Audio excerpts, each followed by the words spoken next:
नमस्कार, आप देख रहे हैं नेक्स्ट 9 न्यूज पॉलिटिकल बाइट। मैं हूं आपके साथ दीपक गुप्ता। उत्तर प्रदेश की सियासत में साल 2027 से पहले एक कह सकते हैं सेमीफाइनल मुकाबला मऊ सीट पर देखने को मिल सकता है। हाल ही में अब्बास अंसारी के खिलाफ कोर्ट ने जो तगड़ा फैसला दिया, उसने अंसारी परिवार के साथ साथ सुभाषपा के कई नेता और सपा के कई नेताओं की नींदें उड़ा दी। क्योंकि इससे पहले देखा जाए तो आजम खान के परिवार पर जो गाज गिरी थी वो सबने देखा। फिर इरफान सोलंकी की इसमें हम बात कर ले तो यहां पर कोई गुरेज नहीं होगा। अब इसके बाद अब्बास अंसारी, सवाल ये उठता है कि अगर मऊ पर उपचुनाव होगा, जैसा कि बताया जाता है 2 साल या उससे अधिक तक की सजा मिलती है, तो आपको अपनी कुर्सी छोड़नी होती है। एग्जाम्पल के तौर पर राहुल गांधी ने मानहानि केस में सजा पाने के बाद अपनी सांसद सदस्यता और सरकारी बंगला दोनों खाली करे थे। इसके बाद हमने तमाम और भी एग्जाम्पल देखे, लेकिन अब सबसे बड़ा एग्जाम्पल अब्बास अंसारी को लेकर नजर आ रहा है। फिलहाल अब्बास अंसारी के बाद कौन, सवाल यह है क्योंकि ओपी राजभर ने साफ तौर पर यह कह दिया है कि अंसारी परिवार से किसी को टिकट नहीं दिया जाएगा,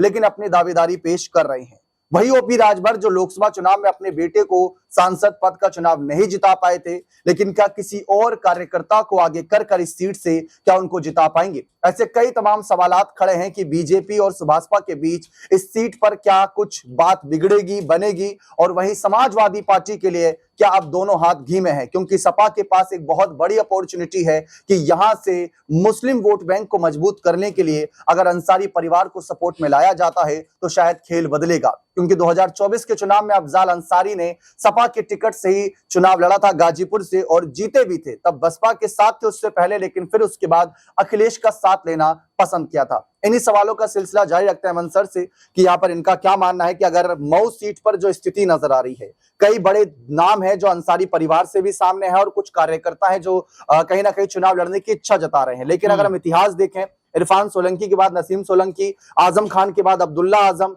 तो क्या इसके बाद अगर हम देखें अब्बास अंसारी के बाद क्या अफजाल की बेटी या उनके भाई कोई आगे आएंगे? देखिए, जाहिर बात है, पहली बात तो इस सीट को लेकर जिस तरह की अभी से कह सकते हैं कि आपस में तनातनी का माहौल समाजवादी को लेकर कहें या फिर एनडीए कुंबे को लेकर भी कहें, क्योंकि वहां पर जिस तरह सुबह सपा और बीजेपी के बीच में ये बात चल रही है कि भाई यहाँ से प्रत्याशी कौन होने वाला है, क्योंकि ये सीट जो तकनीकी आधार पर सुबह सपा के पास थी और यहाँ से वो चाहते हैं कि भाई हमारी ही पार्टी का कोई प्रत्याशी चुनाव मैदान में उतरे, लेकिन क्या वो प्रत्याशी अंसारी परिवार से होगा? इस बात को लेकर जब राजभर से पूछा जाता है, कहते हैं कि भाई ऐसा नहीं होने वाला है, हम राजभर परिवार के संपर्क में नहीं है, जो अंसारी के परिवार के संपर्क में नहीं है, और राजभर परिवार से हो सकता है कोई चेहरा यहाँ पर चुनाव मैदान में उतरता हुआ दिखाई पड़े। वैसे भी आप देखेंगे कि ओपी राजभर के बेटे अरविंद राजभर जब घोसी से चुनाव लड़ते हैं सांसदी का, उसमें हार जाते हैं, और अब यहाँ ये भी समीकरण बन रहा है कि अब जिस तरह से अब्बास अंसारी की जो विधायकी है वो छिनी है, उसके बाद अगर अगले 6 महीने के अंदर चुनाव होता है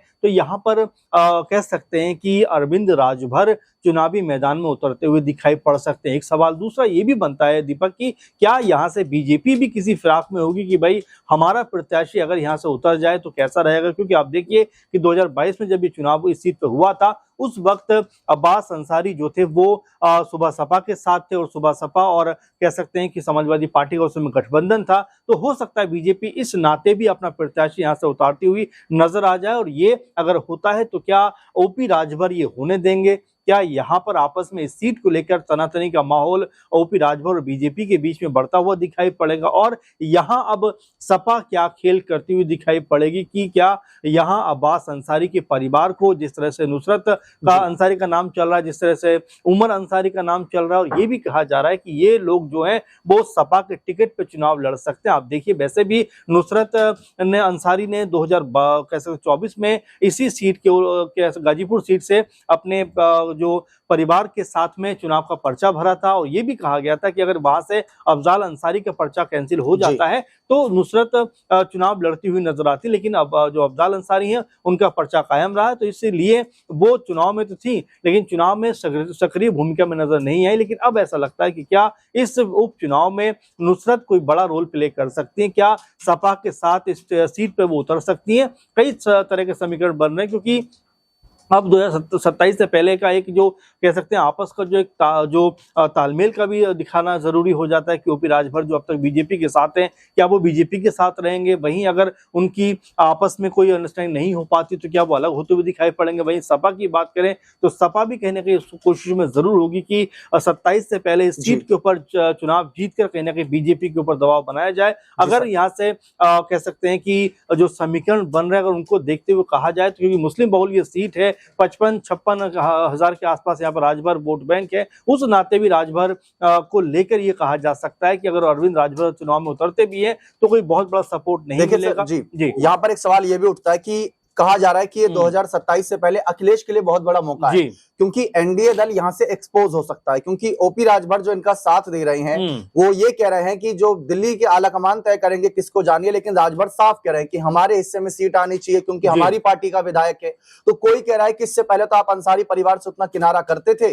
और आज उनके लिए कह रहे हो कि हम हाईकोर्ट जाने के लिए तैयार हैं। सपा के लिए अपॉर्चुनिटी बन रही है कि अगर एनडीए दल एक्सपोज होता है, जैसे इससे पहले 9-10 सीटों पर जो उपचुनाव हुए थे वहां पर बीजेपी ने कहा था कि आपके कैंडिडेट हमारे सिंबल पर लड़ेंगे, तो वहां पर हमने ये चीज देखी भी थी। बीजेपी को भले ही फायदा हुआ हो, लेकिन जो क्षेत्रीय दल हैं, जो छोटे दल हैं, वो तो उम्मीद लगाए बैठते हैं कि ये हमारे गढ़ की सीट है तो वहां पर हम जीतेंगे। और एक और समीकरण, जो लोकसभा चुनाव 2024 के हमने नतीजे देखे जहां से राजीव राय ने इस सीट से जीत दर्ज करी थी, जो इसके विधानसभा सीट अंतर्गत आती है, उसमें जो मऊ सीट है उसमें भी सपा के समर्थन में ज्यादातर वोटर्स का झुकाव था। तो यहाँ पर तो पूरी विनिंग परसेंटेज सपा की जा रही है। देखिए दीपक, उस समय भी ये बात कही गई थी कि भाई बीजेपी ने जिस तरह से कई सीटों के ऊपर वोट पड़ने नहीं दिया, यानी कि ये कहा गया कि जो मुस्लिम मतदाता थे उनको वोट डालने ही नहीं दिया गया, तमाम तरह की उसमें तकनीकी खामी बता दी गई, कभी किसी के कार्ड में प्रॉब्लम, किसी का नाम उसमें नहीं, यानी कि एक तरीके से मुस्लिम जो मतदाता थे उनको रोका गया। आपने चंदौसी में देखा काफी ज्यादा हो हल्ला होता हुआ दिखाई पड़ा, और भी तमाम सीटों के ऊपर ये कहा गया कि जिस तरह से मुस्लिम मतदाताओं को रोका गया है इसीलिए सपा को यहाँ पर हार मिली, नहीं तो